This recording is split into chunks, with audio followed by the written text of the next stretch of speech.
بسم الله الرحمن الرحيم إنا أنزلناه قرآنا عربيا لعلكم تعقلون نحن نقص عليك أحسن القصص بما أوحينا إليك هذا القرآن وإن كنت يضل به كثيرا ويهدي به كثيرا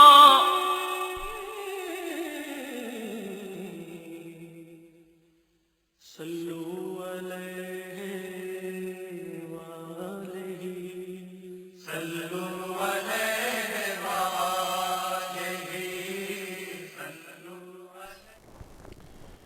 السلام علیکم ورحمۃ اللہ وبرکاتہ۔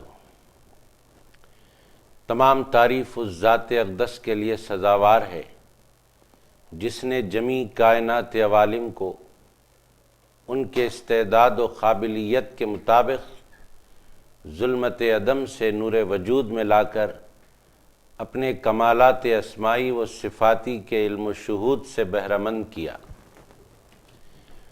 درود و سلام ہو ذات مقدس سیدنا محمد مصطفیٰ احمد مجتبیٰ صلی اللہ علیہ وآلہ وسلم پر، جن کے دائرہ عین جامع میں جمیع آیان کائنات کا ثبوت، وجود، ظہور و بطون ہے، اور درود و سلام ہو آپ کے آل اطہار پر جو آپ کے کمالات صفات جلال و جمال کے مجالی و مرائی یعنی آئینے ہیں، اور درود و سلام ہو آپ کے اصحاب اخیار پر جو آپ کے دین کے انوار کے مصابیح یعنی چراغ ہیں، اور تابعین و تبع تابعین تا قیام قیامت سب پر درود و سلام جاری و ساری و متوالی ہو۔ بعد حمد و صلوات کے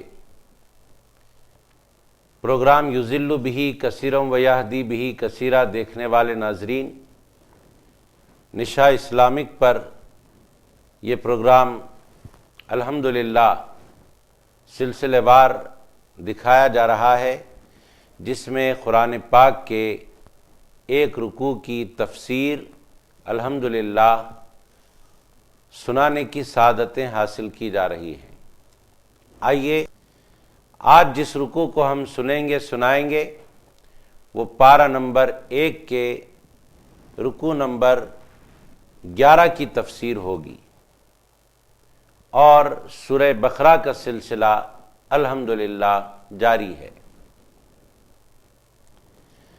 اعوذ باللہ من الشیطان الرجیم، بسم اللہ الرحمن الرحیم،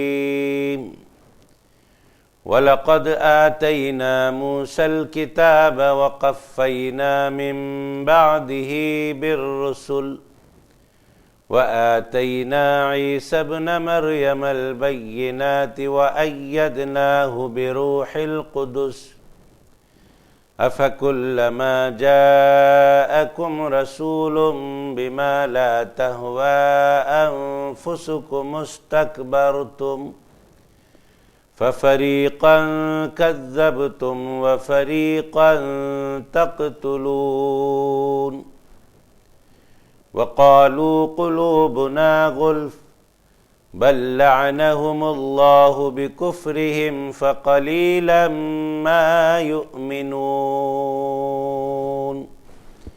اور بے شک ہم نے موسیٰ کو کتاب یعنی تورات کی عطا کی، اور ان کے بعد ہم نے پے در پے بہت سے پیغمبر بھیجے، اور ہم نے مریم کے فرزند عیسیٰ کو بھی روشن نشانیاں عطا کی، اور ہم نے پاک روح کے ذریعے ان کی تاکید اور مدد کی۔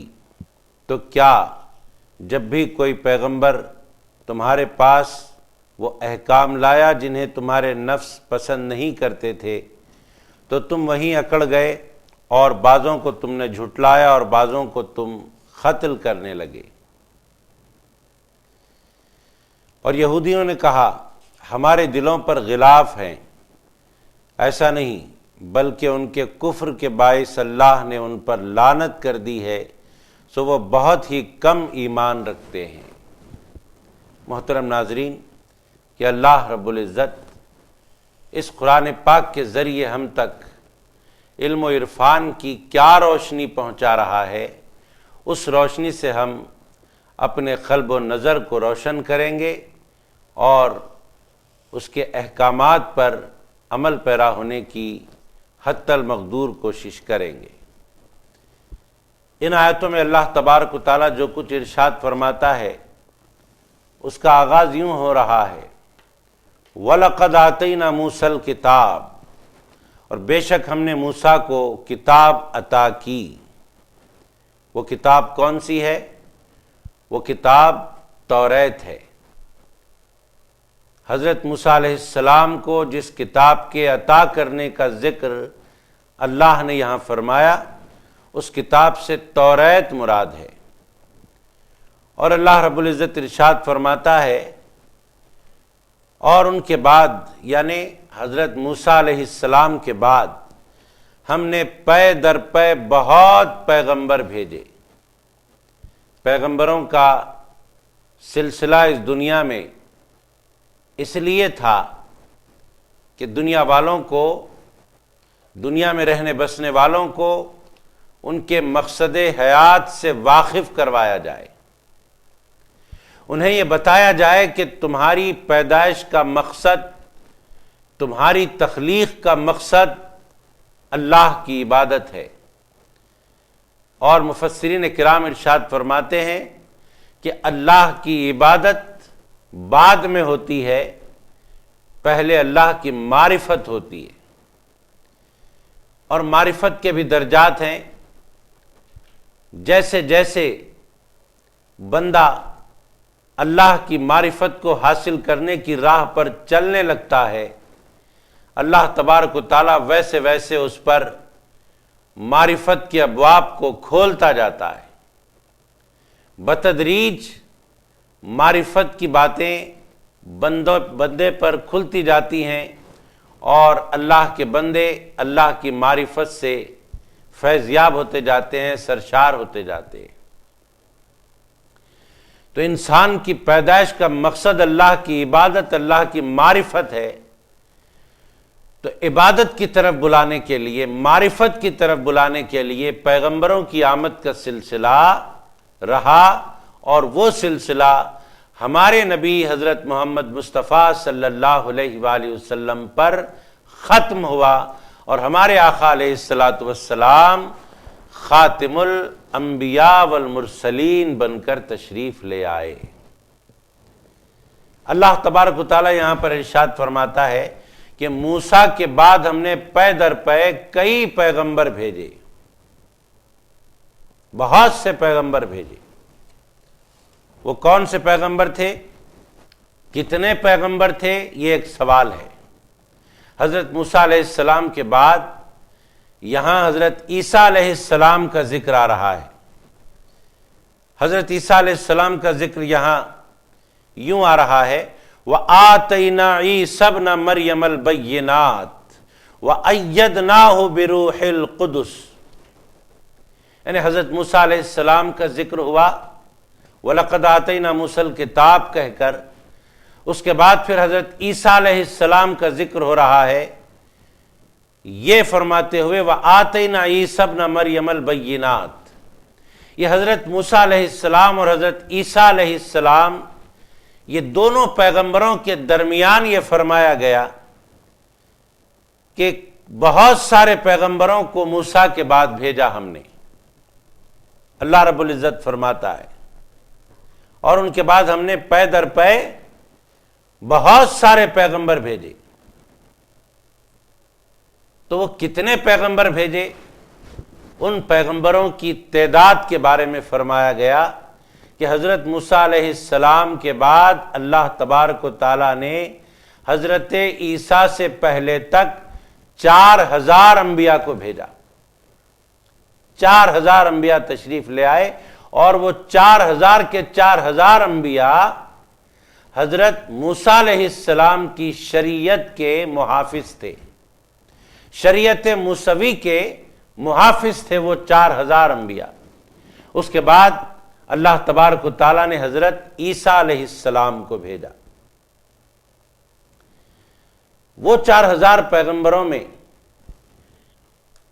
چند پیغمبروں کے نام یہاں پر گنے جاتے ہیں تاکہ ہمیں پتہ چلے کہ اس عہد میں جو پیغمبر تشریف لے آئے وہ آخر کون تھے، یا پھر ان میں سے بعض پیغمبر کون تھے، اس کا ہمیں علم ہو جاتا ہے۔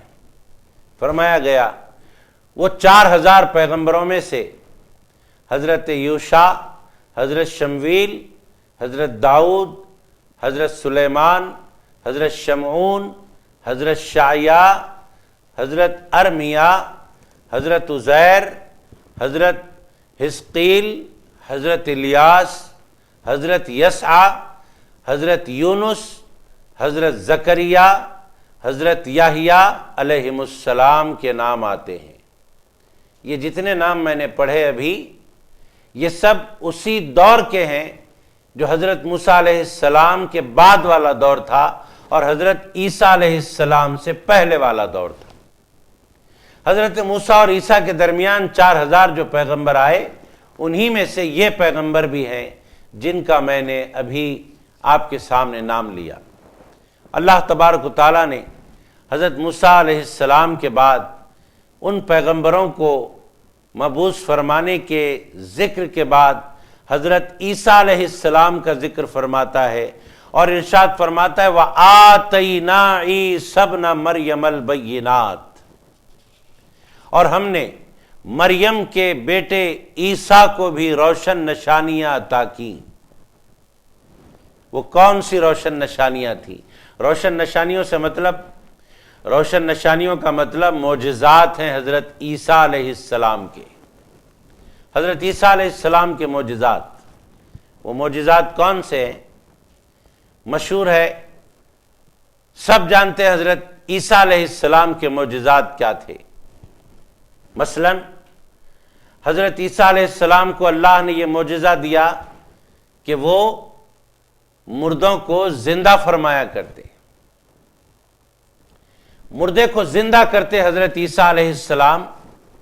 یہ حضرت عیسیٰ علیہ السلام کا معجزہ تھا۔ اللہ رب العزت نے جو نشانیاں دی حضرت عیسیٰ کو ان میں ایک یہ تھا کہ مردے کو زندہ کرتے اور برص کی بیماری والے کو شفا دیتے، برص کی بیماری والے کو شفا دیتے، مادرزاد اندھے پر اگر اپنا دست مبارک پھیر دیں تو اسے بینائی آ جاتی۔ یہ اللہ کی دی ہوئی نشانیاں تھیں حضرت عیسیٰ علیہ السلام کو، یہ آپ کے معجزات تھے۔ اور مٹی کے پرندے میں وہ پھونک مارتے تو وہ پرندہ ہوا میں اڑنے لگتا، زندہ ہو جاتا۔ اور حضرت عیسیٰ علیہ السلام کی نشانیوں میں، آپ کے معجزات میں ایک معجزہ یہ بھی کہ اللہ تبارک و تعالیٰ نے آپ کو غیب کا علم بھی دیا تھا۔ غیب کی خبریں دینا بھی حضرت عیسیٰ علیہ السلام کا معجزہ، حضرت عیسیٰ علیہ السلام کی نشانی۔ اللہ تبارک و تعالیٰ یقیناً عالم الغیب ہے، اس کا علم غیب اس کا ذاتی ہے، لیکن اللہ تبارک و تعالیٰ اپنے مقبول و محبوب بندوں کو بھی علم غیب عطا فرماتا ہے، اور اللہ کی عطا سے اللہ کے محبوب بندے علم غیب رکھتے ہیں اور لوگوں میں وہ علم تقسیم کرتے ہیں۔ اللہ کا علم اس کا ذاتی، اور اللہ والوں کا جو علم غیب ہے وہ اللہ کا عطا کردہ ہے، جیسے اللہ نے اپنے محبوب بندے حضرت عیسیٰ علیہ السلام کو علم غیب عطا فرمایا، اور حضرت عیسیٰ علیہ السلام علم غیب رکھا کرتے اور آپ کی خدمت میں جو آتا وہ کیا کھا کر آتا اس کے کھانے کا پتہ دیتے کہ وہ کیا کھا کر آیا ہے۔ غیب کے علوم پر آپ کو باخبر کیا اللہ نے، یہ بھی آپ کا معجزہ تھا۔ اللہ تبارک و تعالیٰ اپنے محبوب بندوں کو علم غیب عطا فرماتا ہے۔ اور وہ اللہ کی عطا سے عطا کردہ علم غیب کو لوگوں میں تقسیم کرتے ہیں۔ آگے فرمایا جا رہا ہے حضرت عیسیٰ علیہ السلام کے تعلق سے کہ وَأَيَّدْنَاهُ بِرُوحِ الْقُدُسِ، وَأَيَّدْنَاهُ بِرُوحِ الْقُدُسِ، کیا معنی ہوئے اس کے؟ اور ہم نے پاک روح کے ذریعے ان کی تائید اور مدد کی۔ کس کی؟ حضرت عیسیٰ علیہ السلام کی، یعنی ان کو نشانیاں دیں اور پاک روح کے ذریعے ان کی مدد کی۔ یہ پاک روح کون ہے؟ یہ پاک روح سے مراد حضرت جبرائیل علیہ السلام ہے۔ پاک روح کون ہے؟ جبرائیل علیہ السلام۔ حضرت جبرائیل علیہ السلام کو پاک روح کیوں کہا جاتا ہے؟ اس کی وجہ یہ ہے کہ حضرت جبرائیل علیہ السلام جس کام پر مقرر کیے گئے ہیں اللہ کی طرف سے، وہ کام ہے اللہ کا پیغام اللہ کے پیغمبروں تک پہنچانا۔ حضرت جبرائیل علیہ السلام کا کام اللہ کا پیغام، اللہ کی آیات، اللہ کی طرف سے وحی پیغمبروں تک پہنچانا ہے۔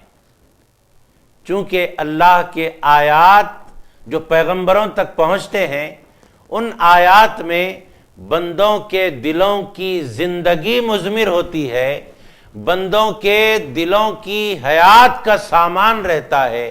اس لیے یہ پیغام لانے والے جبریل کو روح القدس کہا گیا، یعنی پاک روح کا نام دیا گیا۔ روح کا نام اس لیے دیا گیا کہ ان کے لائے جانے والے آیات میں روحوں کی زندگی کا سامان ہے، قلوب کی زندگی کا سامان ہے۔ اس لیے حضرت جبرائیل علیہ السلام کا نام روح القدس رکھا گیا اور یہاں اسی نام سے یاد فرمایا گیا ہے۔ محترم ناظرین، یہاں پر جو تائید کی بات ہوئی ہے کہ اللہ تبارک و تعالی وَأَيَّدْنَاهُ بِرُوحِ الْقُدُسِ، اور ہم نے پاک روح کے ذریعے ان کی تائید کی، تو یہ تائید کیا ہے جو حضرت عیسیٰ علیہ السلام کی اللہ نے جبریل کے ذریعے؟ وہ کیا تائید ہے؟ وہ کیسی تائید ہے؟ اس تائید کے بارے میں آیا کہ اللہ تبارک و تعالیٰ نے حضرت عیسیٰ علیہ السلام کو پیدا فرمایا، بغیر باپ کے پیدا ہوئے، اپنی قدرت دکھائی اللہ نے کہ میں چاہوں تو بغیر باپ کے بھی صرف ماں سے پیدا کر سکتا ہوں، لیکن میری سنت یہ ہے کہ ماں اور باپ کے ذریعے اولاد کو پیدا کرتا ہوں۔ یہاں حضرت عیسیٰ علیہ السلام کو پیدا فرما کر، صرف ماں کے ذریعے پیدا فرما کر اللہ تبارک و تعالیٰ نے اپنی قدرت دکھائی، اور حضرت عیسیٰ علیہ السلام پیدا ہوئے۔ پیدا ہونے کے بعد 33 سال تک اس دنیا میں رہے، اور 33 سال کی عمر شریف میں انہیں آسمانوں پر اٹھا لیا گیا۔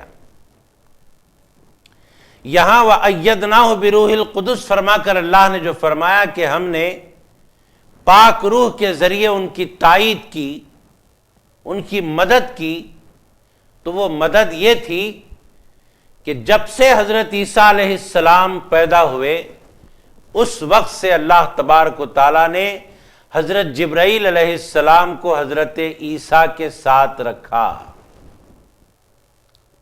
حضرت جبریل کو حضرت عیسیٰ علیہ السلام کے ساتھ رکھا۔ 33 سال کے عرصے میں کبھی بھی حضرت عیسیٰ علیہ السلام سے حضرت جبریل علیہ السلام جدا نہیں ہوئے۔ ان کی تائید، ان کی مدد ہر لمحہ حضرت عیسیٰ کے ساتھ رہی، اور وہ مدد شیطان سے حضرت عیسیٰ کے حفاظت اور تحفظ کے ذریعے رہی۔ حضرت جبرائیل علیہ السلام ہر لمحہ حضرت عیسیٰ علیہ السلام کو شیطان سے محفوظ رکھتے، یہاں تک کہ جب حضرت عیسیٰ علیہ السلام پیدا ہوئے تو وقت ولادت سے لے کر 33 سال کے لمبے عرصے تک حضرت جبرائیل علیہ السلام حضرت عیسیٰ علیہ السلام کے ساتھ ساتھ رہے، درمیان میں کوئی وقفہ نہیں ہوا، درمیان میں حضرت جبریل نے حضرت عیسیٰ کا ساتھ نہیں چھوڑا۔ آخرکار جب یہودیوں نے حضرت عیسیٰ علیہ السلام کے قتل کا منصوبہ بنایا، جب ان کو سولی دینے کا منصوبہ بنایا، تو حضرت جبرائیل علیہ السلام حضرت عیسیٰ علیہ السلام کو لے کر آسمانوں پر چلے گئے۔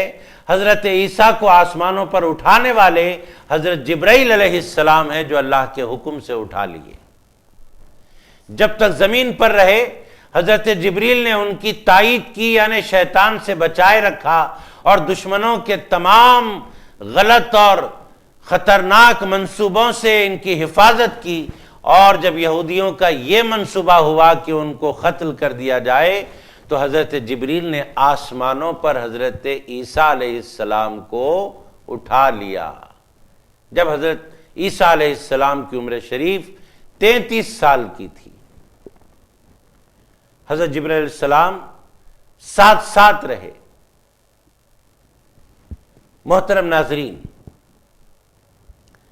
آپ پارہ نمبر 1 کا رکوع نمبر 11 سن رہے ہیں، اور اس رکوع میں جو آیات آئی ہیں، ان آیات میں بھی حزب سابق بنی اسرائیل کا ذکر ہے۔ اللہ تبارک و تعالی بنی اسرائیل کو گزرے ہوئے سارے واقعات یاد دلا دلا کر انہیں ایمان کی اصل یعنی اخلاص کی طرف بلا رہا ہے۔ جو صرف زبان سے ایمان کا دعویٰ کرتے تھے، منافقت کرتے تھے، تو ان لوگوں کو اخلاص کی طرف بلا رہا ہے، اتباع مصطفیٰ علیہ السلام کی طرف بلا رہا ہے۔ یہ واقعات کو سنانے کا مقصد بھی یہی ہے، ان واقعات کو یاد دلانے کا مقصد بھی یہی ہے کہ اللہ تبارک و تعالیٰ چاہتا ہے کہ یہود کے جو اولاد ہیں، جو عہد مصطفیٰ علیہ السلام میں یہودی رہتے ہیں، ان لوگوں کو ان کے آباء و اجداد کے واقعات سنائے جائیں تاکہ وہ ان واقعات کو سن کر عبرت حاصل کریں۔ یہی مقصد ہے سارے واقعات ان کے سامنے رکھنے کا۔ جب عہد زمانے مصطفیٰ علیہ السلام کہ یہود کو یہ سارے واقعات سنائے جاتے اور ان سے کہا جاتا کہ آؤ صراط مستقیم کی طرف، آؤ حق کو قبول کرنے کی طرف، تو وہ کہتے وَقَالُوا قُلُوبُنَا غُلْفٌ وَقَالُوا قُلُوبُنَا غُلْفٌ بَلْ لَعَنَهُمُ اللَّهُ بِكُفْرِهِمْ فَقَلِيلًا مَا يُؤْمِنُونَ۔ تو یہودی کہتے ہمارے دلوں پر غلاف ہیں، پردے پڑے ہوئے ہیں، یعنی اے محمد صلی اللہ علیہ وآلہ وسلم، آپ کی باتیں ہمارے دلوں تک پہنچ نہیں سکتے، اس لیے کہ آپ کی باتوں کے اور ہمارے دلوں کے درمیان غلاف پڑے ہوئے ہیں، پردے پڑے ہوئے، آپ کی بات ہمارے دلوں تک نہیں آتی۔ اللہ تبارک و تعالی ان کے اس قول کا رد فرما رہا ہے اور ارشاد فرماتا ہے کہ میرے محبوب کی باتیں تمہارے دلوں تک ضرور پہنچتی ہیں، لیکن اس کے باوجود تمہارا انکار کرنا محض کفر کے باعث ہے۔ صرف اس لیے تم میرے محبوب کی باتوں کو تسلیم نہیں کرتے کہ تمہارے دلوں میں کفر بھرا ہوا ہے۔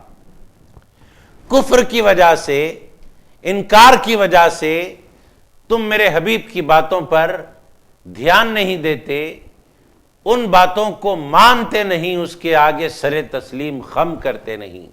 یہ تمہارے کفر کی وجہ سے ہے، نہ کہ قلوب پر پردے پڑنے کی وجہ سے۔ اللہ تبارک و تعالیٰ نے ارشاد فرمایا کہ حقیقت یہ ہے، اور تمہاری اس منافقت پر، تمہارے اس بیان پر لعنت ہے۔ اللہ نے یہود پر لعنت فرمائی اور ارشاد فرمایا ان کے بارے میں کہ وہ بہت کم ایمان رکھتے۔ محترم ناظرین، اللہ تبارک و تعالیٰ نے اس کے آگے جو کچھ فرمایا آئیے ہم اس کو سننے سے قبل چند باتیں اور سننے سنانے کی سعادتیں حاصل کرتے ہیں۔ وہ باتیں یہ ہیں کہ وَأَيَّدْنَاهُ بِرُوحِ الْقُدُسِ، مطلب کہ جبریل کے ذریعے عیسیٰ کی مدد کی گئی، تائید کی گئی۔ یہ جبریل کی تائید کے بارے میں جب بات آئی تو ایک بات اس موقع پر یاد آتی ہے جو آپ کو سنانے کی سعادت حاصل کرتا ہوں۔ جبریل امین کی مدد حضور صلی اللہ علیہ وآلہ وسلم کے عاشقوں کے ساتھ بھی ہے۔ سرکار علیہ السلام کی حیات ظاہری کی بات ہے کہ مسجد نبوی شریف میں باضابطہ ممبر سجایا جاتا تھا۔ آج ہم نعت خوانی کرتے ہیں، سرور کائنات صلی اللہ علیہ وآلہ وسلم کی شان میں نعت پڑھتے ہیں۔ یہ ہماری خوش نصیبی ہے کہ ہم آقا دو جہاں صلی اللہ علیہ وآلہ وسلم کی نعت پاک پڑھتے ہیں، آپ کی نعت شریف پڑھ کر مسرور ہوتے ہیں، سن کر مسرور ہوتے ہیں۔ لیکن قربان جائیں صحابہ کرام کی مقدس جماعت پر کہ وہ بھی نعت پڑھتے تھے، وہ بھی سرکار علیہ السلام کی تعریف و توصیف کیا کرتے تھے۔ لیکن ہمارے نعت پڑھنے میں اور صحابہ کرام کے نعت پڑھنے میں فرق یہ ہے کہ ہم نعت پڑھتے ہیں تو گنبد خضرا کا تصور ہوتا ہے، اور صحابہ کرام نعت پڑھتے تھے تو ان کی آنکھوں کے سامنے جمال مصطفیٰ علیہ السلام ہوا کرتا تھا۔ وہ سرکار علیہ السلام کو اپنی آنکھوں کے سامنے دیکھ دیکھ کر نعت گنگنایا کرتے تھے، دیکھ دیکھ کر نعت کے اشعار پڑھا کرتے تھے۔ انہی نعت کے اشعار پڑھنے والوں میں حضرت حسان بن ثابت رضی اللہ تعالیٰ عنہ کا شمار ہوتا ہے، جن کے لیے مسجد نبوی شریف میں سرکار دو عالم صلی اللہ علیہ وآلہ وسلم ایک ممبر باضابطہ سجایا کرتے، اور اس ممبر پر حضرت حسان بن ثابت کو بٹھایا جاتا، اور حضرت حسان بن ثابت رضی اللہ تعالی عنہ نعت سناتے سرکار علیہ السلام کی شان میں۔ اور جب حضرت حسان بن ثابت نعت شریف سناتے، سرکار کی مدح اور تعریف میں نعت کے اشعار پڑھتے، تو سرکار علیہ السلام ان کے لیے دعا کرتے اللہ سے، اللہم ایدہ بروح القدس، اللہم ایدہ بروح القدس، اے اللہ حسان کی مدد فرما جبریل امین کے ذریعے، روح القدس کے ذریعے، اے اللہ حسان بن ثابت کی مدد فرما۔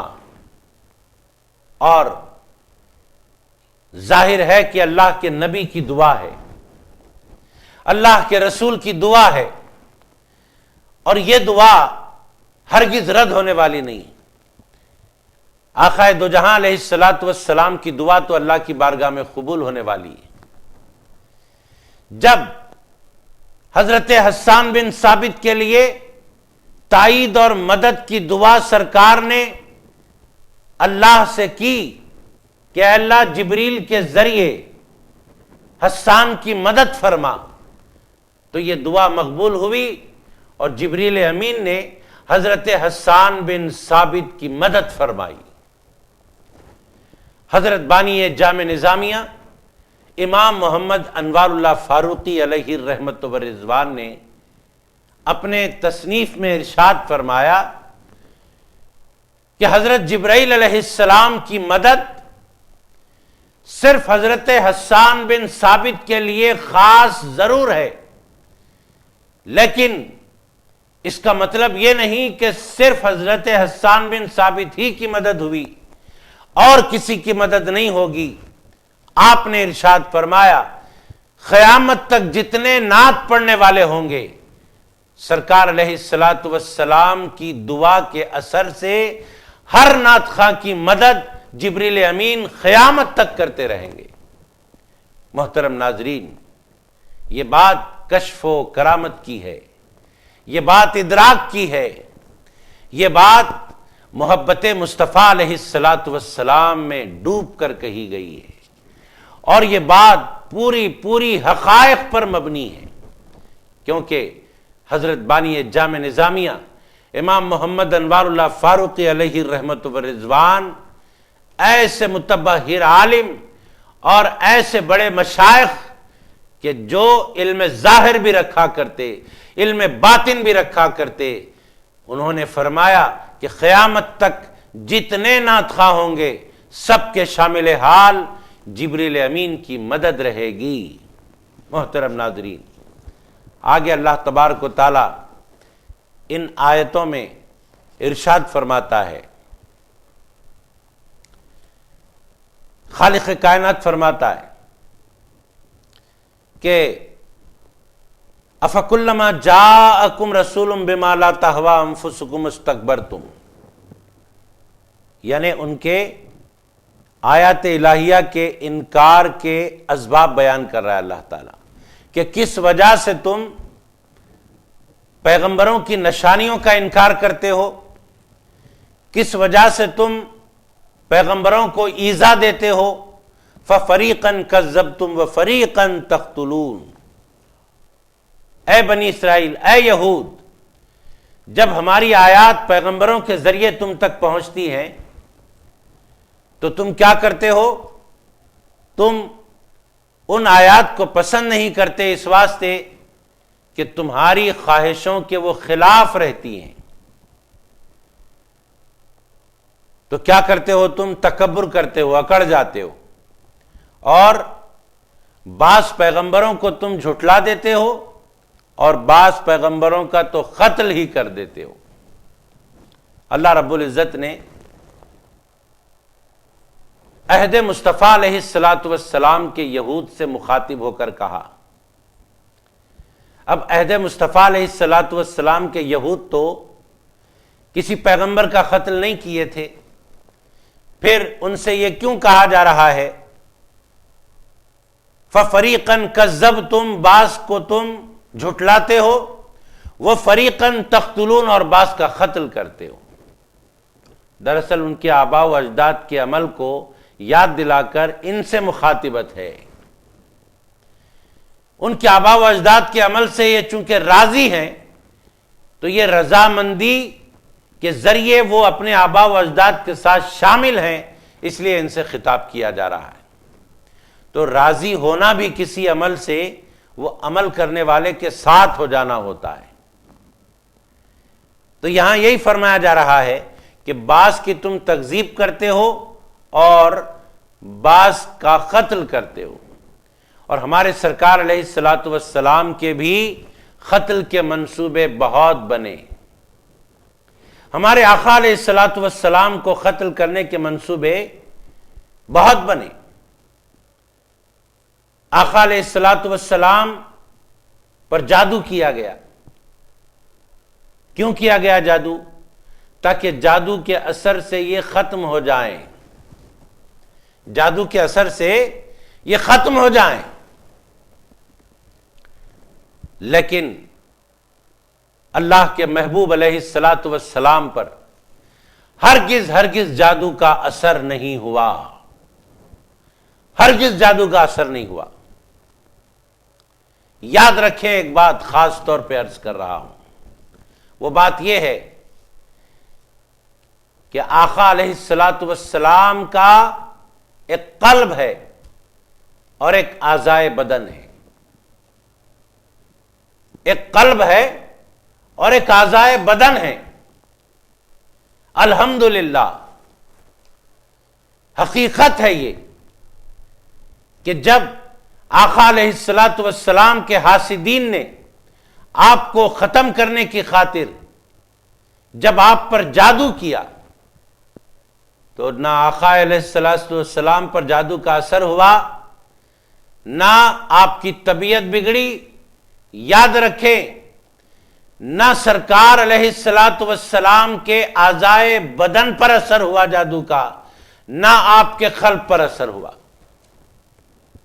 جادو کا اثر نہ سرکار کے قلب اطہر پر ہوا اور نہ سرکار کے اعضائے بدن پر ہوا. ہرگز ہرگز آقائے دو جہاں صلی اللہ علیہ وآلہ وسلم کے ایک بال پر بھی اثر نہیں ہوا جادوگروں کے جادو کا. جادوگری شیطانیت ہوتی ہے. بھلا آقا کے غلام، آقا کے صحابی، آقا کے خلیفہ حضرت عمر بن خطاب رضی اللہ تعالیٰ عنہ کے بارے میں آیا کہ جس راہ سے حضرت عمر بن خطاب رضی اللہ تعالیٰ عنہ گزرتے اس راستے سے شیطان نہیں گزرتا، راستہ اپنا شیطان بدل لیتا.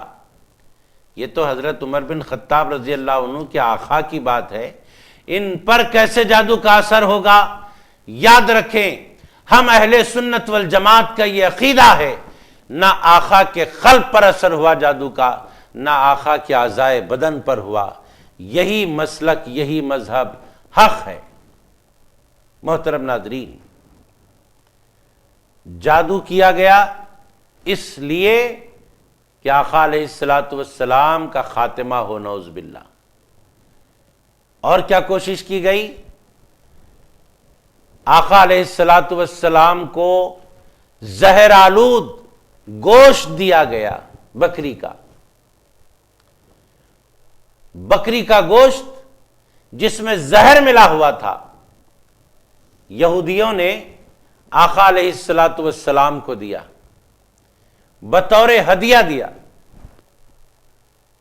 کہ یا رسول اللہ علیہ السلام آپ اس گوشت کو تناول فرمائیں. اللہ تبارک و تعالیٰ نے اپنے محبوب علیہ السلام کو وہ علم عطا فرمایا جس علم کو علم ما کان و ما یکون کہتے ہیں. یعنی جو کچھ ہو چکا وہ بھی ہمارے سرکار جانتے ہیں، اور جو ہونے والا ہے وہ بھی ہمارے سرکار جانتے ہیں. ماضی بھی جانتے ہیں، حال بھی جانتے ہیں، مستقبل بھی جانتے ہیں. جب یہ گوشت پیش کیا گیا تو سرکار علیہ السلام نے ان یہودیوں سے فرمایا کہ اے یہودیوں، بتاؤ تم نے اس گوشت میں زہر ملایا کہ نہیں ملایا؟ جب آقا علیہ السلام نے ارشاد فرمایا تو وہ ہدیتاً گوشت پیش کرنے والوں نے اقرار کیا کہ ہاں ہم نے اس میں زہر ملایا ہے، اور زہر اس لیے ملایا ہے تاکہ آپ ختم ہو جائیں. تفاسیر میں آیا ان کا جواب یوں تھا کہ آپ اگر اللہ کے نبی نہیں ہیں تو اس گوشت کے کھانے سے آپ ختم ہو جائیں گے. اگر آپ اللہ کے نبی ہیں تو آپ پر اس زہر کا اثر نہیں ہوگا. یہ ان کا جواب تھا. اور وہ تو اللہ کے نبی ہونے کا انکار کرتے تھے. ان کا منصوبہ یہی تھا کہ یہ اللہ کے نبی نہیں ہیں اور جب یہ کھا لیں گے تو ختم ہو جائیں گے. انکار کرتے تھے وہ. کفر ان کے دلوں میں بسا ہوا تھا. محترم ناظرین، اگر یہ اللہ کے نبی ہیں تو ان پر زہر اثر نہیں کرے گا. اور الحمدللہ سرکار علیہ السلام پر جس طرح زہر اثر نہیں کرتا ایسے ہی جادو بھی اثر نہیں کرتا. لاکھ جادو کرنے والے کریں لیکن آقا کے نہ قلب پر اثر کرتا ہے نہ اعضائے بدن پر اثر کرتا ہے. محترم ناظرین، آئیے اب اس کے بعد خالق کائنات اس کلام پاک میں جو ارشاد فرماتا ہے اس کو سننے سنانے کی ہم سعادت حاصل کریں. بسم اللہ الرحمن الرحیم. وَلَمَّا جَاءَهُمْ كِتَابٌ مِّنْ عِندِ اللَّهِ مُصَدِّقٌ لِّمَا مَعَهُمْ وَكَانُوا مِن قَبْلُ يَسْتَفْتِحُونَ عَلَى الَّذِينَ كَفَرُوا فَلَمَّا جَاءَهُم مَّا عَرَفُوا كَفَرُوا بِهِ فَلَعْنَةُ اللَّهِ عَلَى الْكَافِرِينَ. بئس ما اشتروا به أنفسهم أن يكفروا بما أنزل الله بغيا بغيا أن ينزل الله من فضله على من يشاء من عباده فباءوا بغضب على غضب وللكافرين عذاب مهين وإذا قيل لهم آمنوا بما أنزل الله قالوا نؤمن بما أنزل علينا ويكفرون بما وراءه وهو الحق مصدقا لما معهم قل فلم تقتلون أنبياء الله من قبل إن كنتم مؤمنين وَلَقَدْ جَاءَكُم مُوسَى بِالْبَيِّنَاتِ ثُمَّ اتَّخَذْتُمُ الْعِجْلَ مِن بَعْدِهِ وَأَنْتُمْ ظَالِمُونَ وَإِذْ أَخَذْنَا مِيثَاقَكُمْ وَرَفَعْنَا فَوْقَكُمُ الطُّورَ خُذُوا مَا آتَيْنَاكُمْ بِقُوَّةٍ وَاسْمَعُوا قَالُوا سَمِعْنَا وَعَصَيْنَا وَأُشْرِبُوا فِي قُلُوبِهِمُ الْعِجْلَ بِكُفْرِهِمْ قُلْ بِئْسَ مَا يَأْمُرُكُمْ بِهِ إِيمَانُكُمْ إِن كُنتُم مُّؤْمِنِينَ۔ اور جب ان کے پاس اللہ کی طرف سے وہ کتاب یعنی قرآن آئی جو اس کتاب تورات کی اصلاً تصدیق کرنے والی ہے، جو ان کے پاس موجود تھی، حالانکہ اس سے پہلے وہ خود نبی آخر الزماں حضرت محمد مصطفیٰ صلی اللہ علیہ وآلہ وسلم اور ان پر اترنے والی کتاب قرآن کے وسیلے سے کافروں پر فتح یابی کی دعا مانگتے تھے۔ سو جب ان کے پاس وہی نبی پاک صلی اللہ علیہ وآلہ وسلم اور قرآن آیا جسے وہ پہلے ہی سے پہچانتے تھے تو اسی کے منکر ہو گئے، پس ایسے دانستہ انکار کرنے والوں پر اللہ کی لعنت ہے۔ انہوں نے اپنی جانوں کا کیا برا سودا کیا کہ اللہ کی نازل کردہ کتاب کا انکار کر رہے ہیں، محض اس حسد میں کہ اللہ اپنے فضل سے اپنے بندوں میں سے جس پر چاہتا ہے وہی نازل فرماتا ہے، پس وہ غضب در غضب کے سزاوار ہوئے اور کافروں کے لیے ذلت انگیز عذاب ہے۔ اور جب ان سے کہا جاتا ہے اس کتاب پر ایمان لاؤ جسے اللہ نے اب نازل فرمایا ہے، تو کہتے ہیں ہم صرف اس کتاب پر ایمان رکھتے ہیں جو ہم پر نازل کی گئی اور وہ اس کے علاوہ کا انکار کرتے ہیں، حالانکہ وہ قرآن بھی حق ہے اور اس کتاب کی بھی تصدیق کرتا ہے جو ان کے پاس ہے۔ آپ ان سے دریافت فرمائیں کہ پھر تم اس سے پہلے انبیاء کو کیوں قتل کرتے رہے ہو اگر تم واقعی اپنی ہی کتاب پر ایمان رکھتے تھے؟ اور صورتحال یہ ہے کہ تمہارے پاس خود موسیٰ علیہ السلام کھلی نشانیاں لائے، پھر تم نے ان کے پیچھے بچھڑے کو معبود بنا لیا اور تم حقیقت میں ہو ہی جفاکار۔ اور جب ہم نے تم سے پختہ عہد لیا اور ہم نے تمہارے اوپر طور کو اٹھا کھڑا کیا یہ فرما کر کہ اس کتاب کو مضبوطی سے تھامے رکھو جو ہم نے تمہیں عطا کی ہے اور ہمارا حکم سنو، تو تمہارے بڑوں نے کہا ہم نے سن لیا مگر مانا نہیں، اور ان کے دلوں میں ان کے کفر کے باعث بچھڑے کی محبت رچا دی گئی تھی۔ اے محبوب علیہ السلام انہیں بتا دیں یہ باتیں بہت بری ہیں جن کا حکم تمہیں تمہارا نام نہاد ایمان دے رہا ہے، اگر تم واقعتاً ان پر ایمان رکھتے ہو۔ ان آیات میں اللہ تبارک و تعالی ان کے ایمان کا درجہ بتا رہا ہے۔ وہ درجہ یہ ہے کہ وہ صرف زبان سے ایمان کی بات کرنے والے ہیں لیکن ان کے دلوں میں ایمان نہیں ہے، ان کے دلوں میں ایمان کی دولت نہیں ہے۔ اس لیے اللہ تبارک و تعالی ارشاد فرماتا ہے ان کنتم مؤمنین، اگر تم واقعی ایمان والے ہو تو پھر ایمان والا وہ ہوتا ہے جو اللہ کی آیات پر ایمان رکھتا ہے، یقین رکھتا ہے اور اللہ کی آیات کے مطابق زندگی گزارتا ہے۔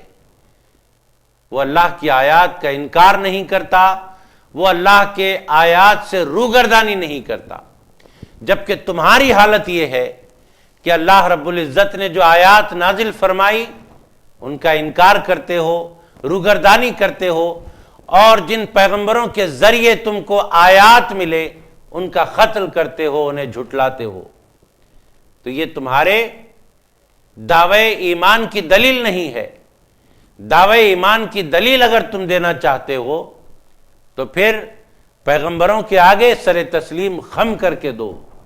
اگر تم دعوے ایمان سچائی سے کرتے ہو، اگر تم ایمان کے دعوے میں سچے ہو تو پھر اللہ کی آیات کے مطابق زندگی گزار کے بتاؤ۔ محترم ناظرین، یہاں پر ان آیات کو بتانے کا مقصد ہی یہ ہے کہ تم ایک طرف تو کہتے ہو کہ ہم ایمان والے ہیں اور دوسری طرف ایسی حرکتیں کرتے ہو جو بالکل ایمان والا نہیں کرتا۔ مثلا پیغمبروں کو قتل کرنا، آیات الہیہ کا انکار کرنا، روگردانی کرنا، ایسا ایمان والے نہیں کرتے۔ اور تم ہو کہ نبی آخر الزمان صلی اللہ علیہ وآلہ وسلم کو جان کر ان کا انکار کرتے ہو۔ یہ تمہاری ہٹ درمی ہے، یہ تمہاری روگردانی ہے۔ تم اپنے دل کی سنتے ہو، تم اپنے خواہش نفس کی سنتے ہو، تم اللہ اور اس کے رسول کی نہیں سنتے، حالانکہ تمہارا یہ طرز عمل تھا آقا دو جہاں صلی اللہ علیہ وآلہ وسلم کے اس دنیا میں آنے سے قبل۔ سرکار کے اس دنیا میں آنے سے قبل تمہارا یہ طریقہ کار تھا کہ تم نبی آخر الزمان صلی اللہ علیہ وآلہ وسلم کے نام کا وسیلہ لے لے کر فتح یابی حاصل کرتے تھے، دشمنوں پر فتح حاصل کرتے تھے اور کامیابی تمہیں مل جایا کرتی تھی۔ کیا دعا کرتے تھے؟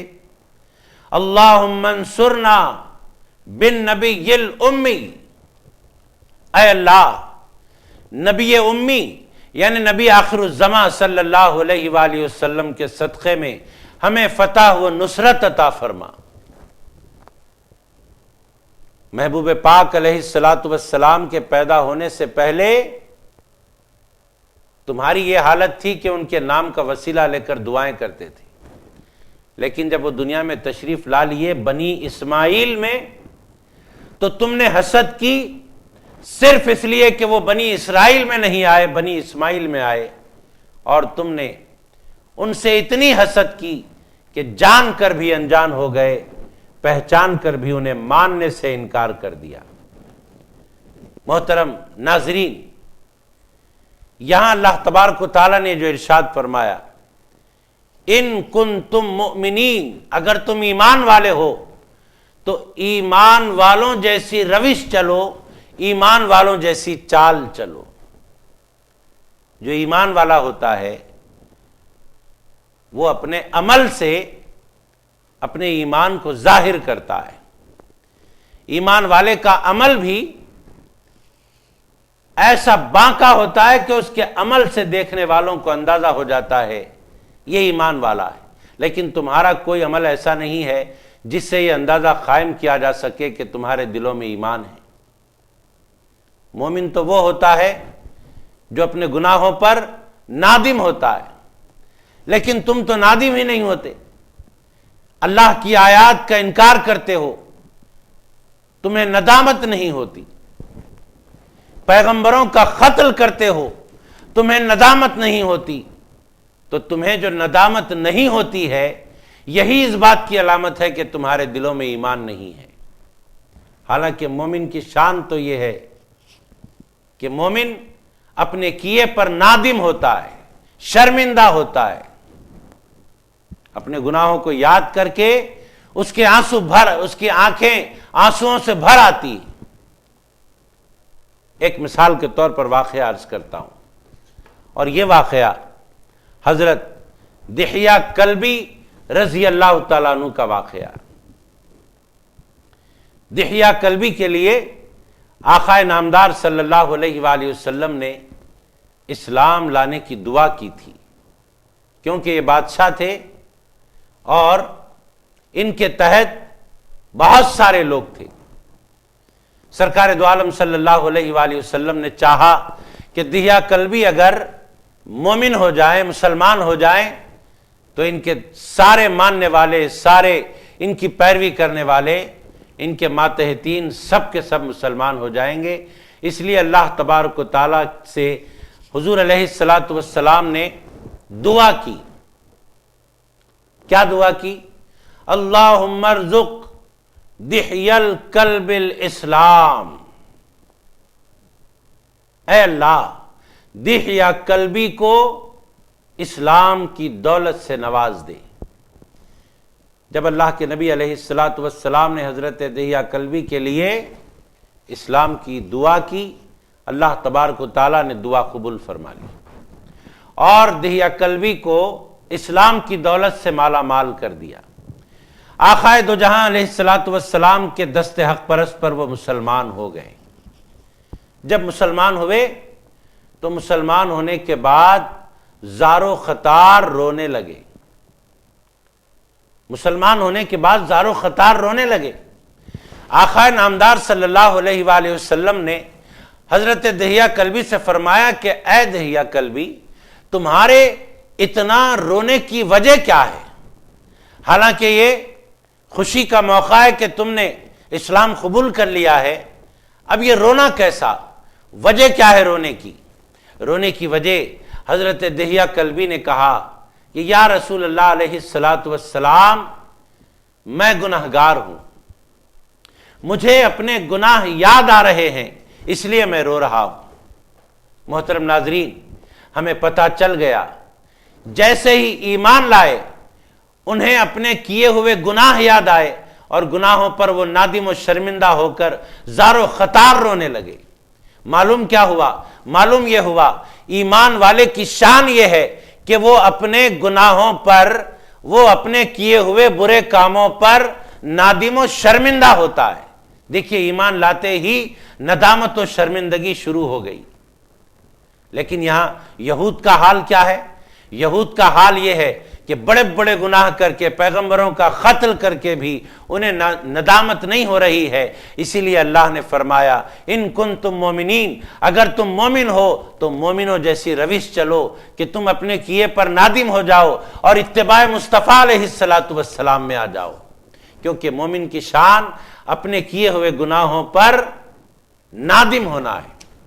یہاں حضرت دحیہ قلبی رضی اللہ تعالیٰ عنہ نادم و شرمندہ ہوئے اور سرکار علیہ الصلاۃ والسلام سے عرض کرنے لگے یا رسول اللہ علیہ الصلاۃ والسلام، مجھ سے اتنا بڑا گناہ ہوا ہے، اتنا بڑا گناہ ہوا ہے کہ میں اس گناہ کی معافی کے لیے اگر آپ فرمائیں تو اپنے آپ کو قتل کروا دوں۔ مجھ سے اتنا بڑا گناہ ہوا کہ اس گناہ کی معافی کے لیے میری ساری زندگی کی کمائی ہوئی پونجی خیرات کر دوں، آپ جیسا فرمائیں میں کرنے کے لیے تیار ہوں۔ یہ کیا تھا؟ یہ حضرت دحیہ قلبی رضی اللہ تعالیٰ عنہ کی ندامت تھی، اور ایمان والے کی شان ہے کہ اپنے کیے پر جب اس کا کیا یاد آتا ہے گناہ تو وہ نادم و شرمندہ ہو جاتا ہے۔ صحابہ کرام کی جماعت بھی بیٹھی ہوئی تھی، سرکار علیہ الصلاۃ والسلام سے حضرت دحیہ قلبی اپنے گناہ سنا رہے ہیں، اور ایک گناہ سنایا حضرت دحیہ قلبی نے، یا رسول اللہ علیہ الصلاۃ والسلام، میں بادشاہ ہوں، مجھے یہ گوارا نہیں ہوا کہ میں اپنی بیٹی کسی کے نکاح میں دوں، اس کو میں کسر شان سمجھا کرتا تھا، اس لیے بیٹی پیدا ہوتی میں اسے قتل کر دیتا تھا۔ ایسے ہی ایک کے بعد دیگرے میں نے ایک دو نہیں بلکہ میں نے 70 بیٹیوں کو قتل کر دیا۔ دحیہ قلبی اپنے گناہ کا اعتراف کر رہے اور گناہ کا اعتراف کر کے عرض کر رہے ہیں یا رسول اللہ علیہ الصلاۃ والسلام، میں نے 70 بیٹیوں کا قتل کر دیا، 70 لڑکیوں کا، صرف اس خیال سے کہ میں بادشاہ ہوں، میں اپنی بیٹی کسی کے نکاح میں کیوں دوں، کسر شان سمجھ کر۔ سرکار آپ بتائیے، اس گناہ کی معافی کے لیے میں اپنے آپ کو قتل بھی کروا سکتا ہوں، میں اپنا سارا مال کمایا ہوا خیرات کر سکتا ہوں۔ آقا علیہ الصلاۃ والسلام نے حضرت دہیہ کلبی کے سوال پر جواب ارشاد فرمایا، اور وہ جواب سرکار علیہ الصلاۃ والسلام کی خدمت میں جبریل امین لے آئے۔ اللہ رب العزت کے پاس سے جواب آیا جو سرکار نے دہیہ کلبی کو دیا۔ جبریل آئے اور عرض کیا، یا رسول اللہ علیہ الصلاۃ والسلام، اللہ آپ کو سلام فرماتا ہے اور ارشاد فرماتا ہے کہ دہیہ کلبی نے جو کچھ گناہ کیے تھے وہ سارے گناہ کلمہ طیبہ پڑھنے سے معاف کر دیے گئے۔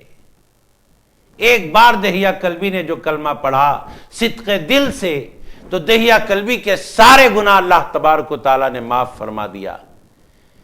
یہ اللہ کی طرف سے خوشخبری سن کر دیگر جو صحابہ اکرام بیٹھے ہوئے تھے، وہ صحابہ اپنے آپ میں مسرور ہونے لگے، یہ سوچ کر کہ دہیہ کلبی نے ایک بار کلمہ پڑھا تو اللہ کا فضل ان پر اتنا ہوا، ارے اللہ کا فضل ہم پر کتنا ہوگا کہ ہم تو کئی بار پڑھ چکے ہیں اور پڑھتے ہی رہتے ہیں۔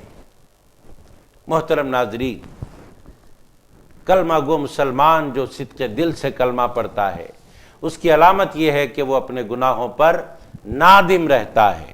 آئیے اس کے بعد اللہ تبارک و تعالیٰ جو ارشاد فرما رہا ہے، ہم اس کو سننے سنانے کی سعادتیں حاصل کریں گے۔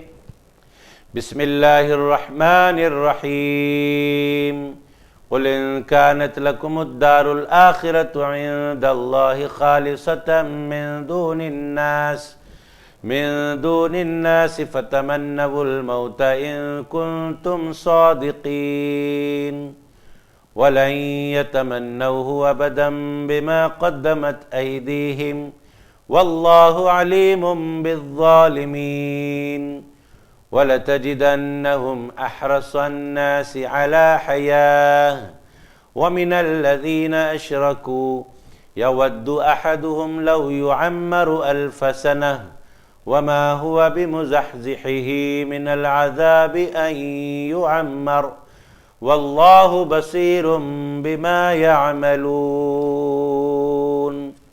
آپ فرما دیں، اگر آخرت کا گھر اللہ کے نزدیک صرف تمہارے لیے ہی مخصوص ہے اور لوگوں کے لیے نہیں، تو تم بے دھڑک موت کی آرزو کرو اگر تم اپنے خیال میں سچے ہو۔ وہ ہرگز کبھی بھی اس کی آرزو نہیں کریں گے ان گناہوں اور مظالم کے باعث جو ان کے ہاتھ آگے بھیج چکے ہیں یا پہلے کر چکے ہیں، اور اللہ ظالموں کو خوب جانتا ہے۔ آپ انہیں یقیناً سب لوگوں سے زیادہ جینے کی ہوس میں مبتلا پائیں گے، اور یہاں تک کہ مشرکوں سے بھی زیادہ۔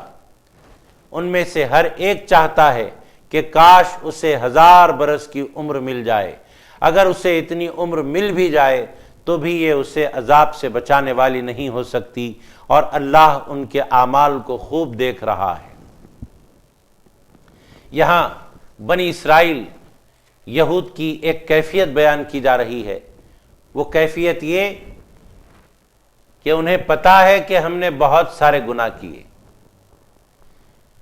اب ان گناہوں کی سزا سے بچنے کے لیے لمبی عمروں کی امیدیں کرتے ہیں، آرزویں کرتے ہیں کہ ہماری اگر لمبی عمر ہوگی تو ہم عذاب سے بچ جائیں گے۔ اللہ تعالیٰ فرماتا ہے کتنی ہی لمبی عمر پاؤ، آخر کار تمہیں عذاب مل کر رہے گا۔ اور بنی اسرائیل میں یہود کا یہ دعویٰ تھا، جھوٹا دعویٰ، کہ جنت ہمارے ہی لیے ہے اور لوگوں کا داخلہ جنت میں نہیں ہوگا، جنت میں ہم ہی جائیں گے، یہود جائیں گے جنت میں، اور کوئی نہیں جائے گا۔ تو اللہ تبارک و تعالیٰ ارشاد فرماتا ہے اپنے محبوب علیہ الصلاۃ والسلام سے کہ اے حبیب صلی اللہ علیہ وآلہ وسلم، آپ ان یہودیوں سے کہیے جو کہتے ہیں کہ جنت تو ہماری ہے، صرف ہم ہی جائیں گے، ان سے کہیے کہ دنیا سے جنت بہتر ہے، لہٰذا اپنے موت کی آرزو کرو، موت کی دعائیں مانگو تاکہ تم اس دنیا سے فوری نکل جاؤ اور جنت میں چلے جاؤ اگر تم اپنے دعوے میں سچے ہو۔ لیکن ان کی کیفیت، ان کی حالت تو یہ ہے کہ وہ موت کی ہرگز تمنا اور آرزو نہیں کریں گے، کیونکہ انہیں معلوم ہے انہوں نے کیا کیا ہے۔ ایک حدیث پاک اس موقع پر عرض کروں۔ رسول کریم صلی اللہ علیہ وآلہ وسلم نے ارشاد فرمایا، اس وقت اگر وہ یہود اپنے موت کے لیے دعا کرتے تو آقائے دو جہاں علیہ الصلاۃ والسلام نے ارشاد فرمایا اسی وقت ساری دنیا کے یہود ختم ہو جاتے اور ایک بھی یہودی نہیں بچتا قیامت تک کے لیے۔ محترم ناظرین، ایک موقع ایسا تھا، یہودیوں میں سے ایک یہودی نے اس کا مذاق بھی اڑایا۔ وہ اس وقت کی بات ہے کہ حضرت نافع فرماتے ہیں کہ ایک یہودی سے تکرار ہوئی اس بات پر۔ یہودی حضرت نافع سے کہہ رہا تھا کہ اے نافع بتاؤ، قرآن میں اللہ نے کہا کہ یہودی اگر موت کی تمنا کرے تو وہ نہیں کریں گے، اس واسطے نہیں کریں گے کہ وہ تو لمبی عمروں کے آرزومند ہیں، وہ مرنا نہیں چاہتے۔ اے نافع، لو میں تمہارے سامنے دعا کر رہا ہوں، موت کی آرزو کر رہا ہوں۔ موت کی آرزو کی اس نے، لیکن وہ مرا نہیں، تو کہتا ہے حضرت نافع سے، دیکھو میں نے ابھی تمہارے سامنے موت کی آرزو کی لیکن مجھے موت نہیں آئی، لہذا یہ بات غلط ہے کہ موت کی آرزو اگر کی جائے تو یہودی ختم ہو جاتا ہے، یہ بات غلط ہے۔ حضرت ابن عمر رضی اللہ تعالیٰ عنہ وہاں تشریف فرما تھے، وہ اٹھ کر فوری اپنے گھر گئے اور گھر میں داخل ہو کر گھر سے تلوار لے کر آئے۔ یہ یہودی دیکھ رہا تھا، حضرت ابن عمر کے جانے کو بھی دیکھ رہا تھا، ان کے تلوار لے کر آنے کو بھی دیکھ رہا تھا۔ جب دیکھا کہ تلوار لے کر آئے ہیں تو فوراً وہاں سے بھاگ کھڑا ہوا، فوراً وہاں سے بھاگ گیا۔ تو حضرت ابن عمر رضی اللہ تعالیٰ عنہ ارشاد فرماتے ہیں، اگر میرے قریب آنے تک وہ رہتا تو میں اس کی گردن ہی مار دیتا۔ اس کے بعد حضرت ابن عمر رضی اللہ تعالیٰ عنہ نے فرمایا کہ یہ جو فرمایا گیا ہے کہ اس وقت اگر یہودی دعا کرتے، آرزو کرتے کہ ہمیں موت آ جائے تو سب کے سب مارے جاتے، یہ اسی وقت کے یہود کے لیے تھا، بعد والوں کے لیے نہیں۔ حضرت ابن عمر رضی اللہ تعالیٰ عنہ نے فرمایا۔ اور حقیقت یہ ہے کہ مرنے کی آرزو، موت کی تمنا نہیں کرنا چاہیے۔ موت کی آرزو اور تمنا کرنے سے منع کیا گیا ہے۔ ہرگز موت کی آرزو اور تمنا یا دعا نہ کریں، اے اللہ مجھے موت دے دے، پریشانیوں سے پریشان ہو کر، آفتوں میں گھر کر، ہرگز ہرگز موت کی تمنا یا دعا یا آرزو نہ کریں۔ اللہ تبارک و تعالیٰ نے جو عمر دیا ہے، جتنی بھی عمر دیا ہے، اس کو نیکی اور پرہیزگاری کے ساتھ گزاریں۔ اللہ تبارک و تعالیٰ اس عمر کو آخرت کے لیے باعث غنیمت بنا دیتا ہے۔ چنانچہ حدیث پاک میں آتا ہے، نبی کریم صلی اللہ علیہ وآلہ وسلم نے ارشاد فرمایا، طوبی لمن طال عمرہ احسن عملہ، یعنی مبارک ہو اس بندے کو جسے اللہ نے لمبی عمر عطا فرمائی اور وہ اپنی لمبی عمر میں نیک اعمال کرتا رہا۔ جتنی لمبی عمر ہوگی اتنے نیک اعمال ہوں گے اور ان نیک اعمال کی اللہ تبارک و تعالیٰ اس بندے کو جزا دے گا۔ تو موت کی تمنا نہ کرے، بلکہ جتنی عمر اللہ نے دیا ہے اس کو فرما برداری میں گزار دے۔ اسی پر آج کے ترجمے اور تفسیر کا اختتام عمل میں آتا ہے، اور پارہ نمبر 1 رکو نمبر 11 کے ترجمے اور تفسیر کو ہم سننے سنانے کی سعادتیں حاصل کرتے ہوئے اختتام تک پہنچتے ہیں، اور اللہ سے دعا کرتے ہیں پروردگار ان آیات میں ہمارے لیے جو احکام ہیں اس پر پابندی کے ساتھ عمل پیرا رہنے کی توفیق عطا فرما۔ وصلی اللہ تعالی علی خیر خلقہ ونور عرشہ سیدنا محمد وعلی آلہ واصحابہ اجمعین والحمد للہ رب العالمین۔